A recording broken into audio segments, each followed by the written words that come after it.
Hey, welcome to another episode of Relatively Damaged Live. My name is Angela, and this is... I'm Kat.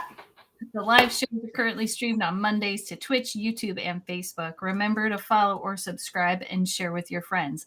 On the Monday segment of our show, Kat and I discuss topics we find interesting for about 30 minutes. So let's get to today's topic. What makes something valuable? And as our viewers know, we always start with a quote. Our present situation can be understood in terms of the following analogy. If a person comes across a nugget of gold but does not recognize its rarity and worth, he will easily throw it away. At this moment, we have attained a precious human life far more valuable than gold. But if we do not recognize its worth, we are apt to squander it in meaninglessness and purposeless pursuits. We'll see if I can get the name right now. Venerable Geshe Kelsang Gyatso Rinpoche. Did I get it right? Ish. Yeah, I think so. Only because Kat had to tell me it was Rinpoche. And I could be wrong, but I think that's right. Okay, I'll take it. That's what's important. I mean, so I don't think that in any of my relationships, friendships, anything, that I could ever describe what it is I find valuable. Like, put it to words. I was thinking about that. Like, I could say what I think is valuable, like their experiences, but there's nothing solid. When it's not because they look a certain way or weigh a certain weight. There's none of that. I mean, that was just something that I was thinking about. Well, I'm thinking about that, and what I value with people, and it's not anything to do with physical attributes or physical abilities or anything like that. It's the character, the nature, and most importantly, the connection. Mm-hmm. There's always people that you get along with better than others. True. And it's not to say that one person is more valuable than another person. But it's that give and take from each other. I think that's really is what is of value. And I was thinking about this, and recently we celebrated Christmas, and I was reminiscing about the past and thinking about things, when you're a kid. I'm old enough where we looked through the Sears catalog, and it would come the Christmas catalog, and you'd like pick out all the stuff that you wanted. And it's really not about stuff. I mean, there's a few things obviously I remember, but what the real fond memories are the memories of baking cookies and decorating the tree while singing along to the Andy Williams Christmas album. That was big in our household.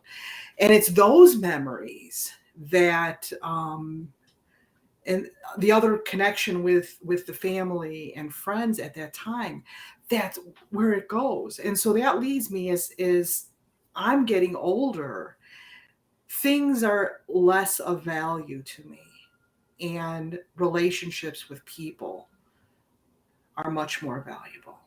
Mm-hmm. Yeah.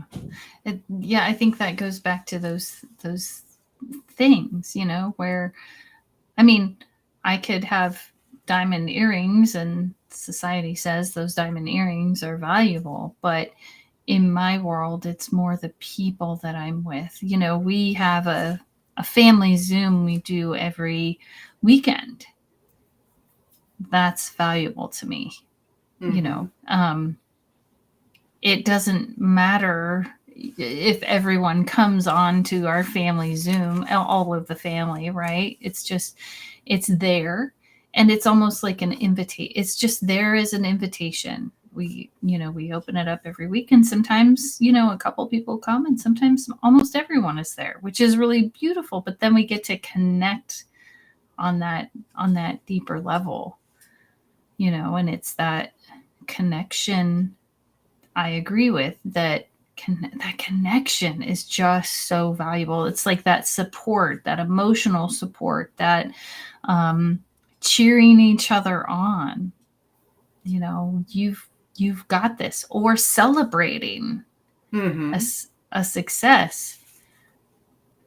But you know, there are some in my family that have a significant amount of money, and other people that don't. And I don't value the people any differently. It's the same in my family too. And again, it's not about that. It's about that connection that you have with each other. And that is, I just talking about value. You know, there are some people who are collectors of things, and it's, you know, certainly nice to have some things, especially for me. I've always been the kind of functional person, you know. I like things that have a function to it. I'm not big on, you know, how things look, although there's things I enjoy for various reasons. But it doesn't matter the value society puts on it. So like you said about the diamond earrings, society has placed a value on it because they're rare. They take, you know, time to create diamonds. But in reality, how much do you get from those diamond earrings? Yeah, it depends though on the meaning, I think, behind them. Right? So again, it's still not something tangible, really. At the end of the day, it's not the tangible item that's valuable. It's what it means to me that's valuable. Yeah. And I think, go ahead. Well, I was at my mother's the other day, and my mom's getting up there in years, and she says, you know, well, if there's anything in particular that you want, you know, when we go, you know, let us know. And my mom took out this, I was helping her with some stuff, and she took out this old screwdriver. And it was this old-fashioned screwdriver, kind of like one of those nesting dolls almost. The littler screwdrivers were in there. And I remember it's that old. I've been playing with it since I was a kid. So I would take it out, and I'd take it apart, and I'd put it back together. And I had this flood of memory of just playing with that screwdriver. And I said, Mom, I want this screwdriver. The value of it is not, you know, great, but it's the memory. Yeah. And actually, I just want to shift into this briefly, if you don't mind, but sure. Having those end of life conversations are also valuable, and they're so important. You know, like when Mom asks what you want and this flood of memories comes up, I mean, what better gift to give you than reassurance that something that meant so much to you will be yours, and you won't have to fight your siblings for it. You know what I'm saying? Right. Well, and the really interesting thing about that is, you know, I know that that's sometimes an issue with families, and a lot of times it, unfortunately, it tears families apart. And you know, whether or not I get that screwdriver, if one of my sisters says it and that they would really want it, and so my mom says, well, okay, you're getting this, so my other sister's going to get the screwdriver. I still have those memories, and nothing can take that away from me. Well, I think you could I mean, just let's go down this road if you don't mind real quick. Sure. I think there is a chance if you get there and you don't get it, if you don't have the tools that I think you have, that you could become angry and resentful and frustrated that you aren't the one with the screwdriver. And in essence, in some ways, ruining your life, not anybody else's, because now you're miserable, And Well, that again goes to value. What is it that I really value? Do I Mhm. value the screwdriver, or do I value what the screwdriver represents? So even if someone else had it. For me, the screwdriver represents those good memories of childhood. Mm-hmm, mm-hmm. And I'm really working through this, even for myself here. So just by having the knowledge of that memory, or I mean, so you could have a picture, or you could, every time you saw it at your sister's house or whatever, right? Instead of being resentful, it could be like, oh, there's so many great memories with this screwdriver. Yeah. Yeah. I like that. Yeah, and I'm getting a little teary-eyed again. Man, we keep getting into these discussions that make me cry. I love that Well, you have tears because it just shows how gentle you are. um, and that's why I've said. I mean, I've seen it in my own family, not in my generation, but in other generations where those divisions have happened, Mm-hmm. and um, it's very sad because the healing doesn't take place. So you have this object, but at what cost? Yeah, I think you're answering kind of Trevor's comment here, or is, about maybe the sister's just getting something and you're not, like, and what I hear you saying is, what's the cost of getting Right. that? So So I might have this screwdriver, but it's at the cost of this relationship, or she might have it and it's at the cost of this relationship, because we're more focused on the thing than the experience of what it brought to us. right. The Okay. thing, the money, the whatever. Mm-hmm. Um and when I mean, just as an aside, so when my mom has asked me the thing, my my asks have been very few, and it's because each thing I have asked for, has been something that has a significance to me. Mm-hmm. Which is why I was wondering what would happen, right? Because if it's so significant, because I could see myself getting a little bitter. I'm not going to deny that. I mean, I haven't lived Gosh darn through it. it. Nice. I'd like to think I'm above the fray, but I'd be um, like, gosh darn it, I told her that's just a tiny screwdriver, and she did what? Like, yeah, and then, become resentful and things like that. But I think, as you and I have talked, we've learned that the resentment just hurts me right. and my relationships. And I know enough about those kinds of resentments that I don't want to live my life that way. Mm-hmm. So even if, I mean, let's be honest, there's past resentments that sometimes something will come up and it'll sting a little bit, but am I going to live inside of that resentment? Well, my Yeah. sister got the screwdriver, my sister got this, because I only have sisters, or my sister got that. What is it going to do to me? Yeah. So I'm going forward with the mindset that whatever my parents choose, I'm going to honor that because that was their choice. Um, and be okay with it, because my relationship with my sisters is ultimately more important than an object. Yeah, that relationship.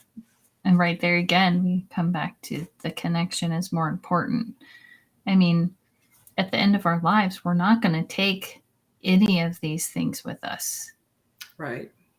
Like, I think the idea is spiritually we'll have learned, and at least in my book, and But this stuff, Mm-hmm. that's not what matters. In my mind, it's the value is love. That goes further than any financial or, I've been there. I've had the boat. I've had the nice house. I had, and in that time in my life, it brought pain and misery. And, is that I'm very happy with looking around and being happy with what I have and seeing the abundance in what I have, while not much, is still more than many people in this world. Right. Instead of looking around thinking I don't have enough. I had one of the kids say to me that, they had some nice things, and they're like, but I'm poor, or something like that. And I will never, and I thought, oh my goodness, when did I teach this value of things are important, and without things we're not rich, because that value, again, for me, is in that relationship. And I think part of it came from saying things like, feeling guilty about not having money for things, or feeling guilty. And then my perspective of, well, we're poor, so we can't afford that, instead of we're just not spending money on it right now, yeah. And so I think we all learn and grow as people. And I think as parents, we just get to do it with a witness. Yeah. Darn kids.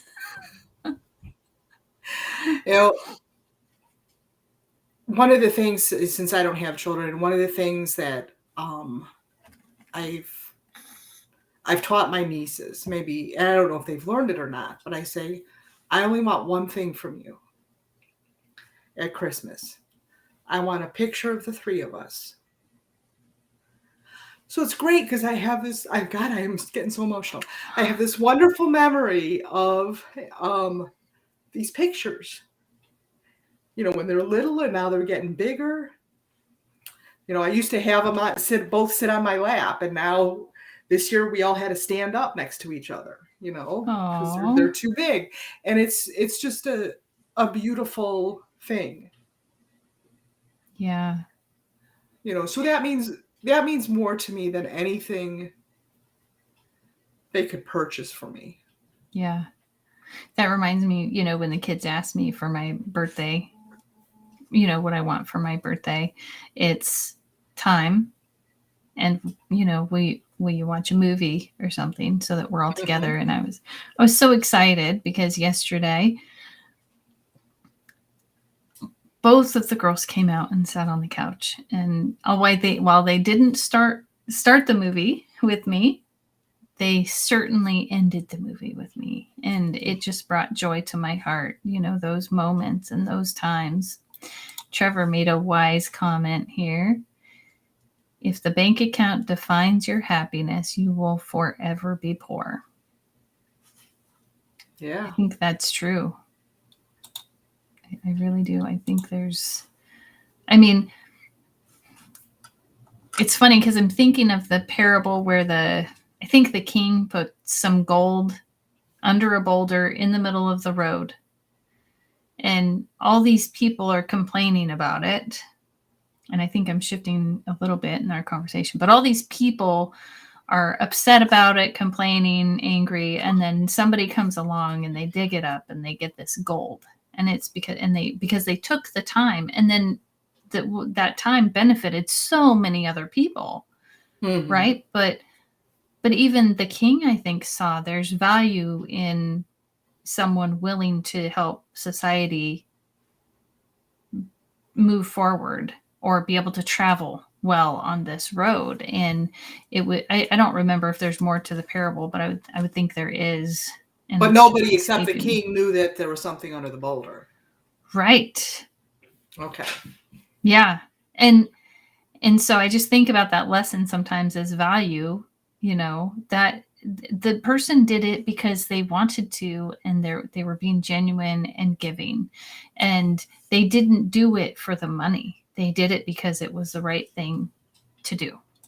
And I think that is valuable too. And I think that a lot of times that's where, like, figuring out what is important to me, what is important in my heart, what do I value, and then make my decisions from there.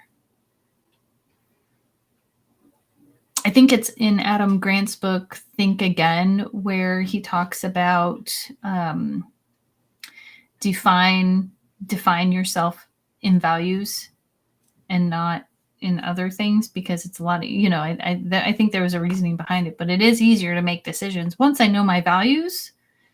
It makes making decisions so much easier. Absolutely.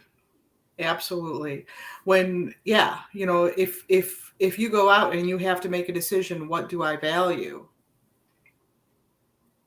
And like you said, it makes decisions a lot easier. And there's, there's some decisions we need to make just for daily living. Like, unfortunately, the reality of our society is that we need a car. Most of us need a car to get around. So sometimes decisions are made. We have to put funds aside in order to be able to have that mode of transportation. And other decisions like that. But there's so much that we can do with our money and our time. Yeah. Because the quote goes back to that time. Where do you invest your time? So if I invest my time doing something like this, which is certainly helpful for us and enjoyable for us, and hopefully the people who are watching find it, valuable too. But I could do that, or I could sit and watch television all day long. Right. I could decide, for my health and my mental well-being, I'm going to go out for a walk and enjoy the fresh air, even if it is 20 some odd degrees outside. It's the choices that we make. Or can I just sit on the couch? And a lot of it is it's about balance. Do I spend time for myself, or do I give back to other people? And make those connections. Do I pay it forward? I don't help other people with the expectation that I will be helped. Right. But with the hope, if the day comes and I do need help, that it is there for me. Oh my gosh, do I have a story that you just triggered in my mind? A long, long time ago, I was in desperate need for money to help with some legal fees and things like that. And a friend of mine said, I will give this to you, and if you pay, it is a gift, and if you want to pay it back, I can't remember the exact wording, but if it's a gift, you can pay it back or not. And if you can't, it's a gift. That's what it was. If I would love it if you could pay it back, but if you can't, it's a gift. And she gave me this gift, and I came into some money, and I had paid some other debts. And then all of a sudden, it was like, I think it was a couple months later, I keep getting this niggling feeling. You got to check on this friend, and you owe her some money. And I'm looking at my account, and it's like, but I just finally got money in the account, and I had a little bit that I could, because I hadn't even had 6 months of reserves before that. And then I'm at this point where it's like, oh, well, that's about 6 months reserves. And I kept getting this niggling, and I'm like, nope, I have to do this. So I contacted her. I sent her a check, didn't tell her how much it was going to be. She got it, and it turned out she had been living homeless on someone's floor. And the money that I gave her enough to get a little trailer so that she was able to be self-sufficient again. So talk about the changing of the tides, right? Like, or whatever that saying is. Like, I don't think there had been a better example in my life before that of how important it was not only to just follow what God was telling me and what the Spirit was telling me, but to know that even after that, we still had what we needed. It was still there, which takes me back to I think it's the story of the Ark of the Covenant. And I know there's some arguments about when the water parts, but the bottom line is their feet were wet. The river doesn't part until after the feet are wet. So I think sometimes we have to learn to have that faith. And to me now, that faith is just that much more valuable because I can trust it. What a beautiful story. And I know you've shared that with me before, but I'm glad you shared it again. Yeah, I don't think I've shared it on a live yet. So I love that story. It just really shifted my perspective and changed how I perceived things in this world as to what was valuable and what was not. And I really believe I was being, at that moment in time, God was using me to answer prayers, and they were answered. And that makes me feel good. Like I could hear it and I could do it, Well, and that I think all goes to the value. What do you value? How important is that faith to you in that trust in God?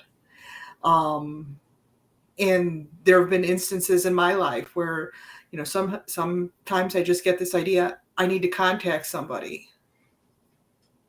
Or if I read something, in remembering past conversations, I read this and it reminded me of your struggles or what we talked about last time, whatever. And more often than not, I get an, oh my God, that's exactly what I needed to hear. Or, oh my God, thank you so much for reaching out. I needed a friend today and I needed a kind word.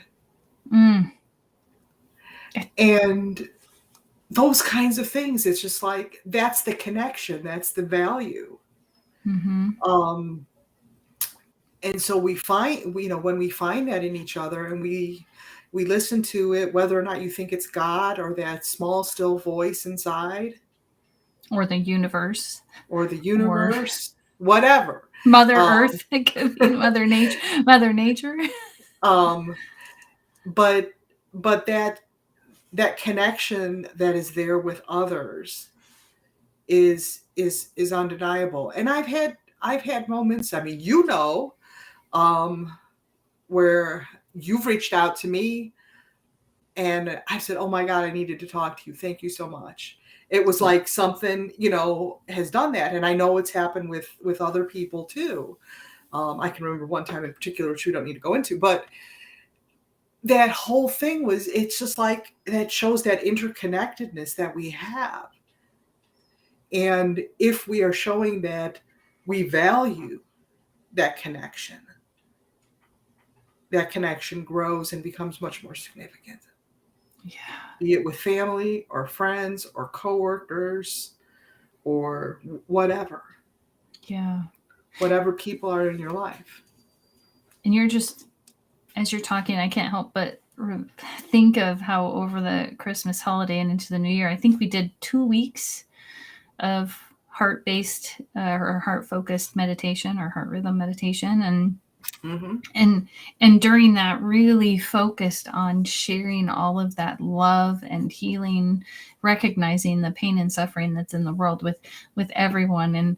And that was just such a beautiful experience to get to do that with other people and to just share that depth. And I think for me, having disabilities and not having capacity to physically go do things as much as I can, I was again able to feel like I'm making a difference because I believe what I'm doing is going into the ether and spreading out amongst the people of Earth, that we're sharing that love. And I don't know, I was just really honored and to have you there and how valuable that experience is and how often I've thought of it since then. And I'm just so grateful to have you as a partner in that. And if anybody's interested in joining us, just drop us a note and we can certainly send you an invite. But yeah, I will continue doing that with you because I love it. Absolutely. Yes, I love it. You know, that just goes to show, I mean, this is one thing that we do to reach out to others. And you know, again, we get a benefit from it. Not to say that it's totally 100% selfless, but in giving that love to ourselves, we are giving that love to others too. Oh, what a perfect quote to end on. Jeez, Kat, you're full of them. No, but now you said and, so now you got to keep going. No, and I was just going to say, you know, I mean, this is just something I think very beautiful that we're doing. This live show, the heart-based meditation, and the way that it has helped us in helping others. Yeah. And it really all comes from something that we value, and that's love. Absolutely. Thank you so much, Kat. Thank you, Angela. It was a beautiful show today. It was. There's also a Relatively Damaged podcast where I interview amazing guests who have overcome some sort of struggle in their lives and how they found health and healing. You can find the podcast on Spotify, Apple, and many more. I'm Angela, and this is Kat. We'll see you next week. Thanks, everybody. Bye-bye.